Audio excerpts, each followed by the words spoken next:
বলতে পারো এ বিশ্ব চরাচরের সবচেয়ে বড় দূরত্ব কোনটি?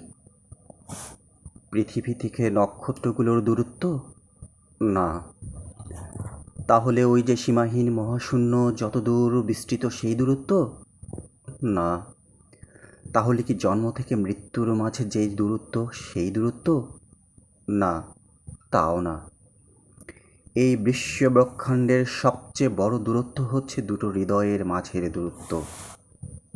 যখন একটি হৃদয়ের গহীনে আরেকটি মানুষের জন্য বিরামহীনভাবে হু করে রক্ত নদী বয়ে যায়, অথচ অথচ সেই আরেকটি মানুষ, সেই মানুষটির অতি নিকটে থেকেও থেকে যায় অনুভূতিহীন, নির্বিকার, হৃদয় শূন্য।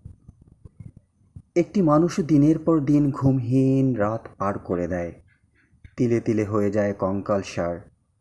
অথচ অথচ সেই আরেকটি মানুষ তা জেনেও স্বার্থপরের মতো থেকে যায় উদাসীন, ভাবলেশীন, মমতাশূন্য।